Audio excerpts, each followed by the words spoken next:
Perkenalkan, nama gue Putri dari Fakultas Hukum. Balik lagi di konten AADC, ada apa dengan kampus.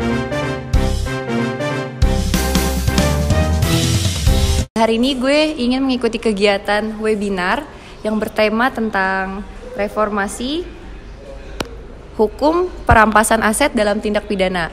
Hari ini di webinar ada 4 pembicara, yaitu pertama ada Prof. Dr. Abdul Latif SHM-Hum, ada Dr. Suhadi SHMH, ada Dr. Khairul Huda SHMH, dan yang terakhir ada Dr. Arif Patramijaya SHLLM. Ikuti terus yuk keseruannya.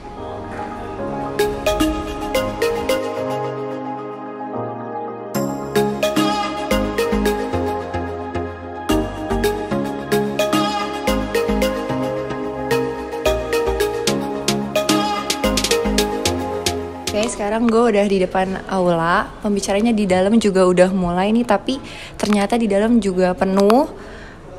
Tapi jangan khawatir, soalnya ini acaranya hybrid, ada yang online dan juga ada yang di dalam aula. Terus nanti juga ada sesi wawancara. Ikutin terus yuk kegiatannya.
Baik, Ibu silahkan perkenalkan diri.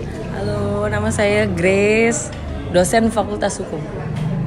Jadi tanggapan Ibu tentang webinar reformasi hukum perampasan aset dalam tindak pidana tuh gimana sih, Bu?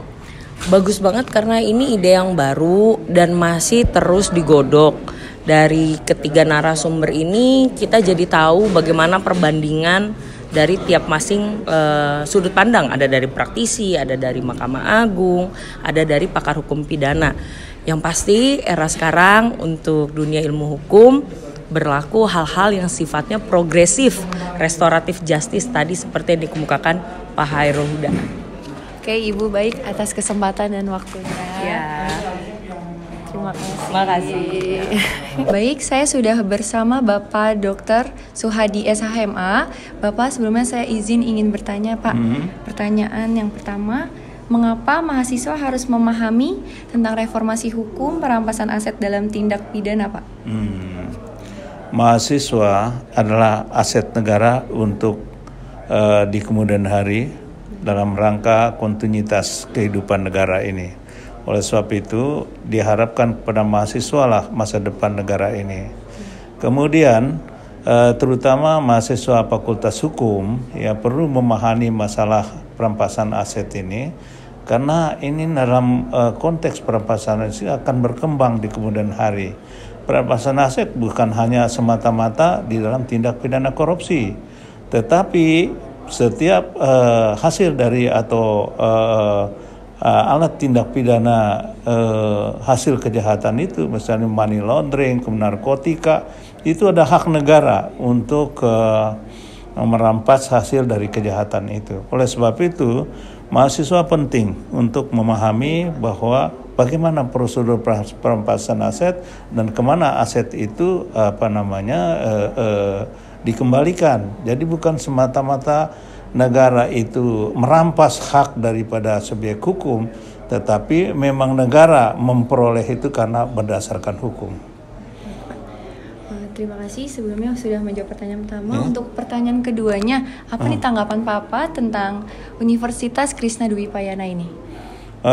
Menurut saya Universitas Unkris ya, Universitas Krishna Dwipayana. Saya kira ini sudah universitas yang terkenal di Indonesia, terutama di Jakarta, karena bagi saya pribadi, saya kenal Pak Profesor Gayus Lumbun ya, yang beliau berperan di sini sebagai pernah jadi sebagai dekan atau sebagai rektor di sini ya. Jadi dan tempo hari juga beberapa hari yang lampau ada Hakim Agung yang mendapat S3 di sini. Oleh sebab itu saya menyatakan berpendapat bahwa Unkris adalah universitas yang baik dan unggul di Indonesia, dan diharapkan ke depan ini dapat menghasilkan intelektual kita melalui proses pendidikan. Terima kasih. Baik Pak, terima kasih atas waktu dan kesempatannya. Iya. Oh iya. Terima kasih ya Pak. Terima kasih ya.